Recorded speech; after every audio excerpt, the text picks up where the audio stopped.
Salam, salam sejahtera bagi kita semua. Saudaraku yang kasih Tuhan, senang kita bisa berjumpa kembali. Doa saya, Tuhan Yesus selalu menyertai dan memberkati saudara dimanapun berada. Dan biarlah anugerah dan berkat Tuhan selalu berlimpah-limpah bagi kita semua. Hari ini kita kembali bersama-sama akan merenungkan firman Tuhan dengan tema doa orang benar.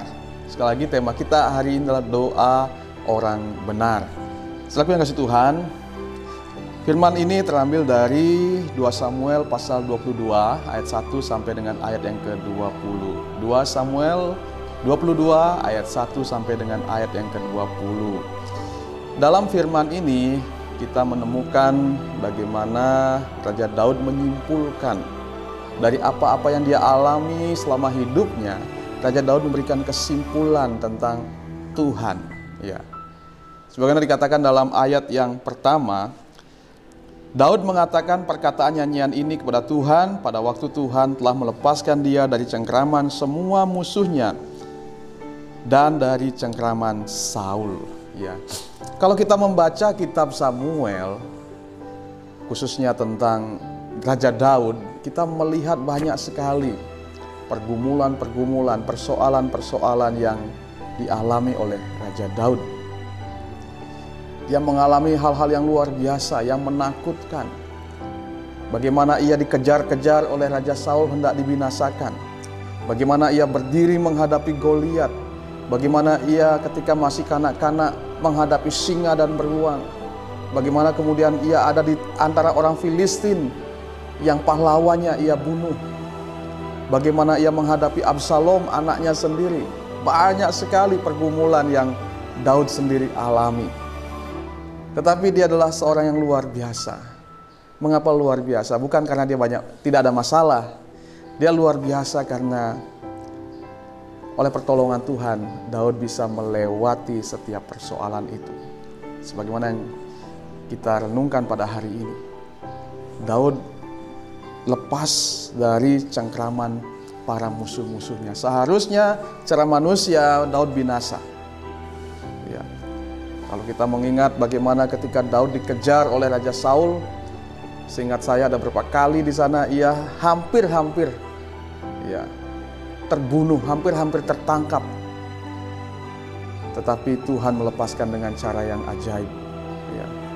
Mungkin juga ketika dia sedang melarikan diri dan dia ada di tengah-tengah bangsa Filistin. Dan dia diketahui sebagai pahlawannya Israel yang telah mengalahkan Goliat. Dan di sana pun Tuhan meluputkan dia dengan cara yang luar biasa. Seperti Tuhan Yesus, Daud adalah sosok raja yang luar biasa. Dia luar biasa sekali lagi bukan karena tanpa masalah, hidup tanpa masalah. Tetapi dia adalah raja yang luar biasa karena begitu banyak masalah yang dihadapi, namun ia bisa lepas, ia bisa menang dari semuanya itu. Terkait Tuhan, kita adalah pribadi-pribadi yang luar biasa. Bukan berarti kita hidup tanpa masalah. Saya yakin kita semua menghadapi persoalan-persoalan, pergumulan-pergumulan. Tapi kita menjadi pribadi-pribadi yang luar biasa oleh karena kita bisa melewati setiap persoalan itu. Ya. Kita akan menjadi pribadi yang luar biasa apabila kita bisa melaluinya dengan baik. Kita bisa menang atas setiap persoalan-persoalan itu. Sebagaimana dikatakan oleh Raja Daud dalam 2 Samuel 22 ayat 5-6. Sesungguhnya gelora-gelora maut telah mengelilingi aku. Banjir-banjir jahanam telah menimpa aku. Tali-tali dunia orang mati telah membelit aku. Perangkap-perangkap maut terpasang di depanku. Lalu bergoyang dan bergoncanglah bumi, dasar-dasar langit gemetar dan bergoyanglah oleh karena murkanya menyala-nyala. Bernyala murkanya. Ya, saudaraku yang kasih Tuhan Yesus, kalau kita membaca di sini bagaimana Daud menggambarkan betapa beratnya hidup yang dia jalani, betapa sulitnya situasi-situasi ketika ia mengalami kepungan, ketika ia mengalami ada di tengah-tengah musuh yang begitu luar biasa. Dia menggambarkan bagaikan banjir-banjir jahanam, ya, gelora-gelora maut, tali-tali dunia orang mati. Ya. Ini hal-hal yang sangat mengerikan. Tetapi disinilah Daud kemudian nyata menjadi orang yang luar biasa karena dia bisa melalui semuanya itu. Nah, kira-kira apa yang menjadi rahasianya? Ya. Dalam firman ini kita akan membahas apa sebenarnya rahasia dari Raja Daud. Bagaimana ia menjadi seorang yang luar biasa, yang bisa melalui setiap persoalan yang begitu hebat. Apa rahasianya? Ya. Jelas sekali kalau kita membaca dalam seluruh tulisan-tulisan Daud. Rahasianya adalah satu hal, ya, yaitu doa. Kalau kita melihat dalam kehidupan Daud, ia penuh dengan doa. Ya, setiap kali ia menulis Mazmur, setidaknya isinya adalah tentang doa-doa. Ya. Bagaimana mungkin? Ya, mungkin itu menjadi pertanyaan kita. Apakah hanya doa saja cukup? Ya. Kalau kita melihat dalam Yakobus pasal 5 ayat 16, ya tentu Bapak Ibu ingat firman ini ya. Dalam bagian B dikatakan doa orang yang benar bila dengan yakin didoakan sangat besar kuasanya. Doa orang yang benar bila dengan yakin didoakan sangat besar kuasanya. Jadi di sini kita melihat betapa pentingnya doa itu dalam kehidupan kita sebagai orang percaya. Doa yang dilakukan oleh orang benar, bila dilakukan dengan keyakinan, itu kuasanya sangat besar. Inilah yang terjadi pada Daud. Bagaimana ia mengalami kuasa Allah yang luar biasa melalui doa-doanya. Ya. Mari kita melihat bukti-bukti yang dialami oleh Daud. Ya. Inilah yang terjadi ketika Daud berdoa. Dalam 2 Samuel 22 ayat 7 dikatakan demikian. Ketika aku dalam kesesakan, aku berseru kepada Tuhan, kepada Allahku aku berseru. Jadi jelas di sini ketika Daud menghadapi tantangan, ketika Daud menghadapi pergumulan, apa yang dilakukan? Berseru, berdoa kepada Tuhan. Jadi benar, kuncinya adalah berdoa. Ya. Jadi Daud berseru kepada Tuhan ketika menghadapi kesulitan-kesulitan, masalah-masalah yang hebat itu. Daud membuka rahasianya, dia berseru kepada Tuhan. Nah, selanjutnya dikatakan demikian. Dan ia mendengarkan suaraku dari baitnya, teriakku minta tolong masuk ke telinganya. Dalam pembacaan ini jelas sekali Daud mengatakan bahwa kuncinya adalah doa. Dan ketika ia berdoa, ada hal yang luar biasa terjadi. Yang pertama, Allah mendengar. Jadi ketika Daud berdoa, Allah mendengar. Apa yang menjadi doanya? Apa yang menjadi keluhannya? Apa yang menjadi keluh kesahnya? Allah mendengarkan. Ya. Allah mendengarkan setiap seruan doa Daud. Saudaraku yang kasih Tuhan Yesus, ketika kita berdoa, percayalah bahwa Tuhan mendengar doa kita. Percayalah bahwa telinga Tuhan tidak kurang tajam untuk mendengar keluhan kita. Walaupun kita berdoa di kamar, walaupun kita berdoa dengan suara yang pelan, Tuhan mendengar setiap doa kita. Tuhan tahu setiap pergumulan kita. Tuhan mendengar bahkan ketika kita mungkin berdoa dalam hati, ketika kita tidak mampu untuk berkata-kata, kita hanya berdoa dalam hati, Tuhan mendengar seruan doa kita itu. Ya. Karena Tuhan kita adalah Allah yang luar biasa. Dia bukan manusia yang terbatas pendengarannya, tapi dia adalah Allah yang maha hadir, yang hadir dimanapun umatnya berseru. Dan dia mendengar setiap seruan mereka. Ya. Yang kedua, apa yang terjadi ketika Daud berdoa? Dalam ayat yang ke-8 sampai 16 dikatakan, lalu bergoyang dan bergoncanglah bumi, dasar-dasar langit gemetar dan bergoyang, oleh karena bernyala-nyala murkanya. Asap membumbung dari hidungnya, api menjilat keluar dari mulutnya, bara menyala keluar daripadanya. Ia menekuk langit, lalu turun. Kekelaman ada di bawah kakinya. Ia mengendarai kerub, lalu terbang dan tampak di atas sayap angin. Ia membuat kegelapan di sekelilingnya menjadi pondoknya. Air hujan yang gelap, awan yang tebal karena sinar kilat di hadapannya. Bara api menjadi menyala. Tuhan mengguntur dari langit, yang maha tinggi memperdengarkan suaranya. Dilepaskannya panah-panah sehingga diserakkannya mereka, yakni kilat-kilat sehingga dikacaukannya mereka. Lalu kelihatanlah dasar-dasar laut, alas-alas dunia tersingkap karena hardikan Tuhan, karena hembusan nafas dari hidungnya. Yang dikasih Tuhan, hal yang kedua yang kita lihat di sini, ketika Daud berdoa, yang tadi Allah mendengar, yang kedua Allah bertindak. Jadi ketika Tuhan mendengar doa Daud, Allah bertindak. Allah tidak berdiam diri, tetapi Ia bertindak. Dan di sini digambarkan dengan luar biasa. Lalu bergoyang dan bergoncanglah bumi. Dasar-dasar bumi gemetar karena melihat Allah yang luar biasa. Jadi Allah turun, Allah bertindak. Allah menyatakan kuasanya, kemuliaannya ketika Daud berseru kepadanya. Ya. Di sini Daud menggambarkan Allah dengan luar biasa. Bagaimana Ia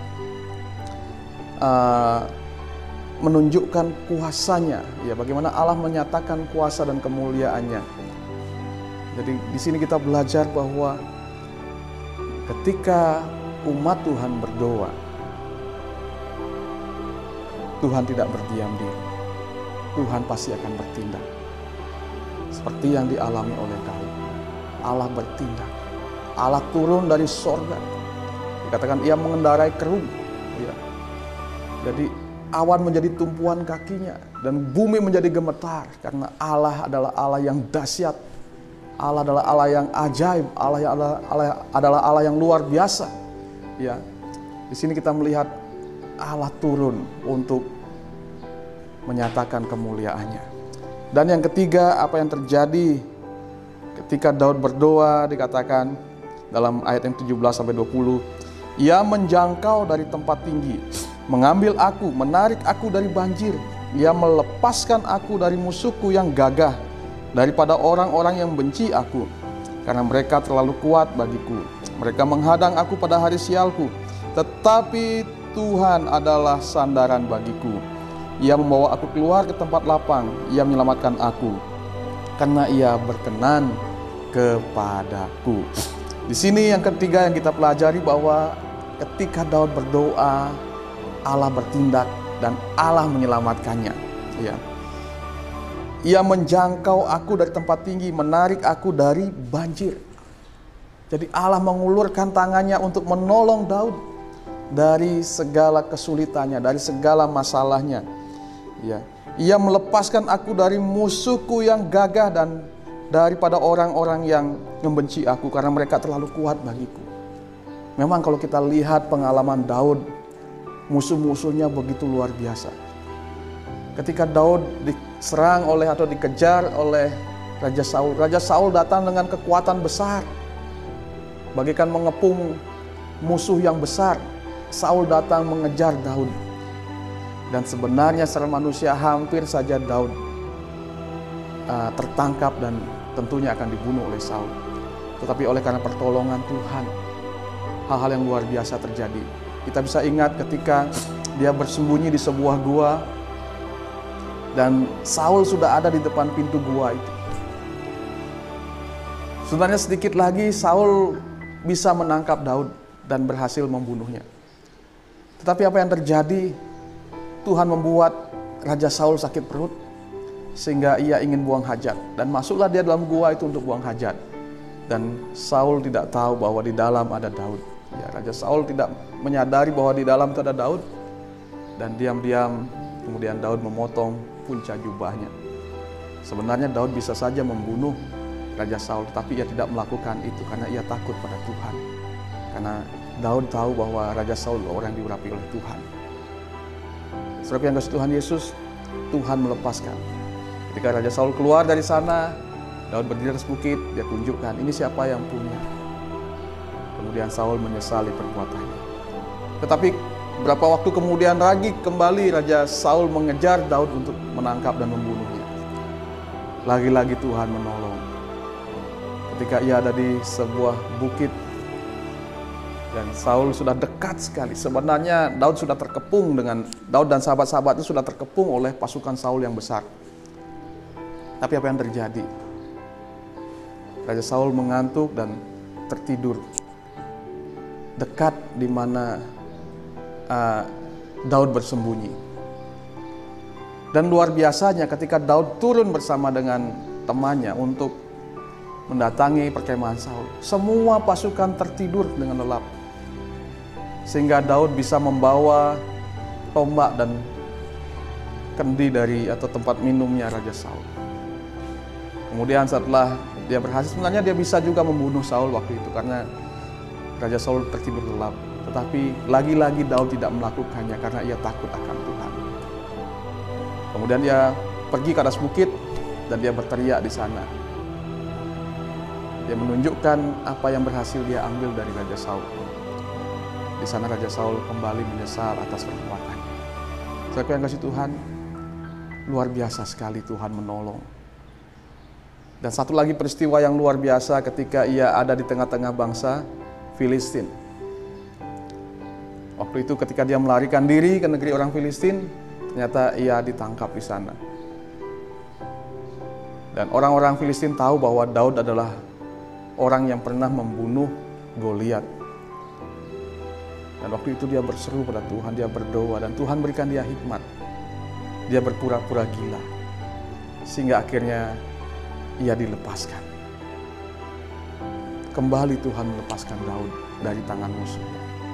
Kalau kita membaca kitab Samuel, banyak sekali peristiwa-peristiwa di mana Tuhan menolong Raja Daud dari musuh-musuhnya. Benar sekali apa yang dia simpulkan di sini, bahwa ketika ia berdoa, Tuhan menyelamatkan dia. Tuhan menolong dia. Ia membawa aku keluar ke tempat lapang. Ia menyelamatkan aku karena ia berkenan kepadaku. Jadi Tuhan menyelamatkan dia. Tuhan membebaskan dia dari serangan musuhnya, dari tekanan, himpitan musuh-musuhnya. Saudara yang kasih Tuhan, ketika kita menghadapi tantangan pergumulan, berdoalah pada Tuhan, berserulah pada Tuhan. Doa orang benar luar biasa kuasanya, sangat besar kuasanya. Tuhan akan meluputkan kita, Tuhan akan melepaskan kita. Dia mendengar setiap seruan doa kita. Ia pasti akan bertindak dan dia akan menyelamatkan kita seperti yang terjadi pada Raja Daud. Tuhan mendengar seruan doanya, Tuhan bertindak turun dari surga untuk menyelamatkan dia, dan Tuhan menyelamatkan, melepaskan dia dari segala musuh-musuhnya, dari segala masalah-masalah yang dihadapi. Lalu pertanyaannya, saudara Tuhan Yesus, mengapa Tuhan melakukan hal itu kepada Raja Daud? Ada apa sebenarnya sehingga Tuhan yang Maha Kuasa mendengar seruan, bertindak dan menyelamatkan seorang Daud? Kalau kita membaca dalam ayat yang kedua sampai 4, inilah yang menjadi salah satu rahasianya. Ia berkata demikian, "Ya Tuhan, bukit batuku, kubu pertahananku dan penyelamatku, Allahku, gunung batuku, tempat aku berlindung, perisaiku, tanduk keselamatanku, kota bentengku, tempat pelarianku, juru selamatku. Engkau menyelamatkan aku dari kekerasan. Terpujilah Tuhan, seruku, maka aku pun selamat daripada musuhku." Ya. Jadi yang pertama di sini kita melihat bahwa mengapa Tuhan menyelamatkan, mengapa Tuhan menolong Daud? Karena yang pertama, Tuhan menjadikan Daud menjadikan Tuhan sebagai tempat perlindungannya. Ya. Jadi Tuhan menyelamatkan Daud, Tuhan melindungi Daud karena Daud menjadikan Tuhan sebagai tempat perlindungannya. Ya. Jelas sekali di sini Daud menjelaskan bagaimana Tuhan itu dia jadikan sebagai bukit batu, kubu pertahanan. Ya, ini menggambarkan peristiwa ketika dia bersembunyi di bukit-bukit ketika dia dikejar oleh Raja Saul, dan di sana dia aman. Dia menggambarkan Tuhan bagaikan bukit batu itu. Ya. Daud menggambarkan Tuhan sebagai perisai yang melindungi dia dari serangan musuh. Daud mengatakan Tuhan sebagai tanduk keselamatan. Tanduk itu adalah lambang kekuatan. kekuatan yang menyelamatkan. Inilah gambaran seorang raja yang melindungi umatnya. Daud menggambarkan Tuhan sebagai seorang yang penuh kuasa, sebagai pribadi yang penuh kuasa yang melepaskan dia, menyelamatkan dia. Ya. Dan masih banyak hal lain yang dia ungkapkan di sana. Kota benteng, tempat pelarian. Ya. Ini semua adalah gambaran Tuhan sebagai tempat yang aman untuk berlindung. Dan Daud berlindung pada Tuhan. Daud bernaung pada Tuhan. Saudaraku yang kasih Tuhan Yesus, tidak ada tempat yang teraman selain pada Tuhan.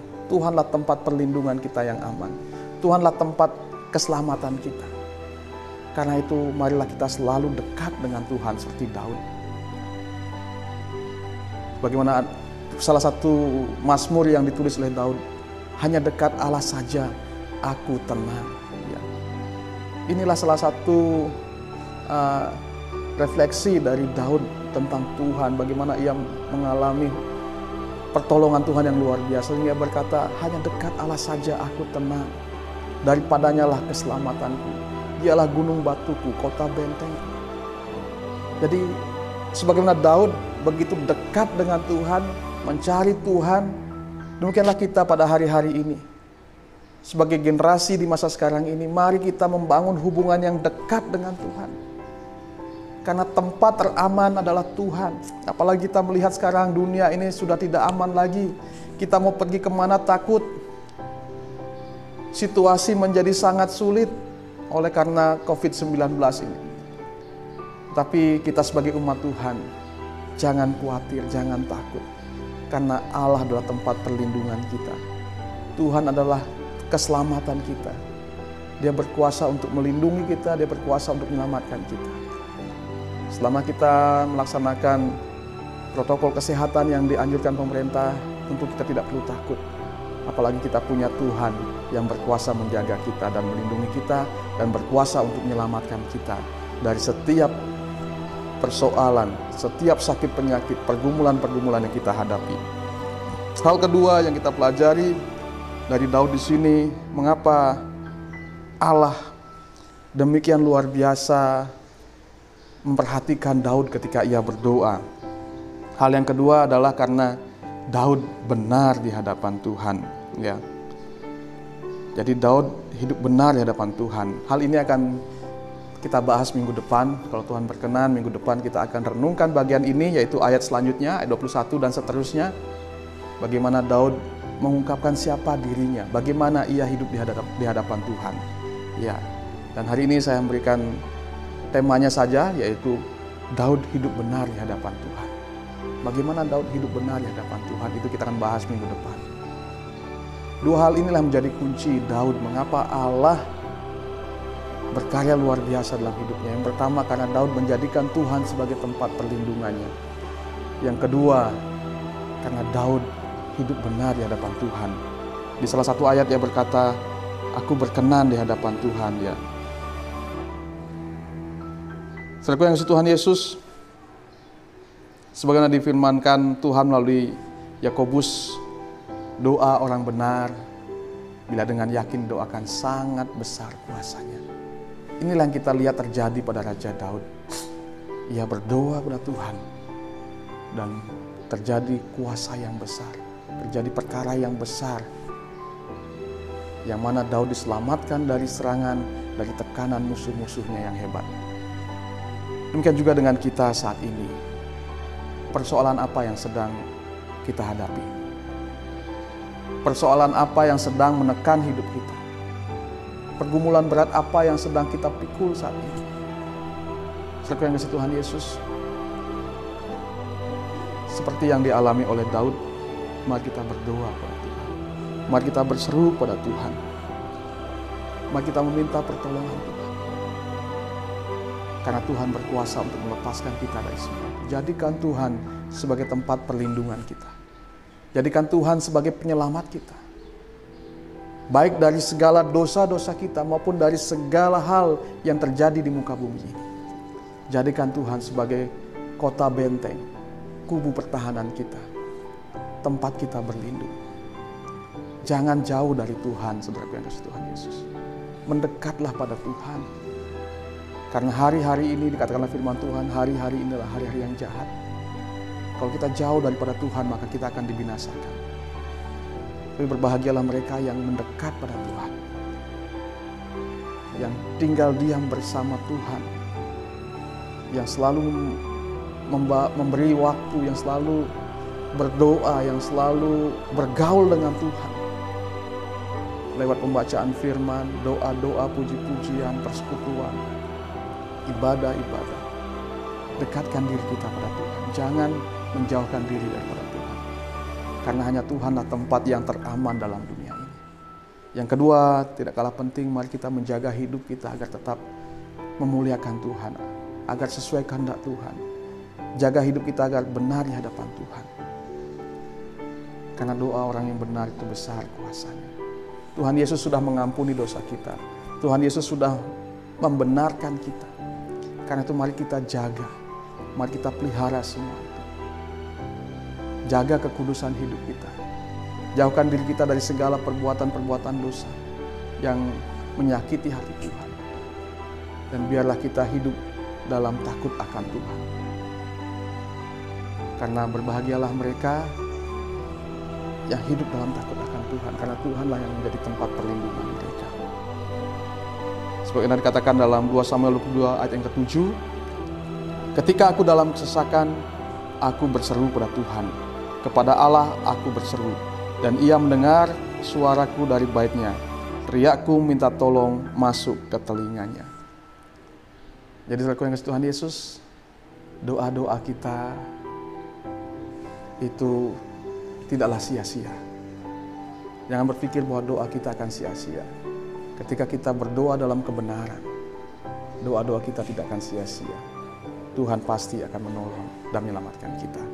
Kiranya firman ini menguatkan hati kita dalam menghadapi segala tantangan pergumulan, sebab kita punya Allah yang hidup, Allah yang berkuasa, yang sanggup menolong dan melepaskan kita dari setiap persoalan kita seperti yang Daud alami. Tuhan Yesus memberkati kita, selamat beraktivitas, biarlah kita berjalan bersama Tuhan yang adalah tempat perlindungan kita. Tuhan Yesus memberkati kita semua. Amin.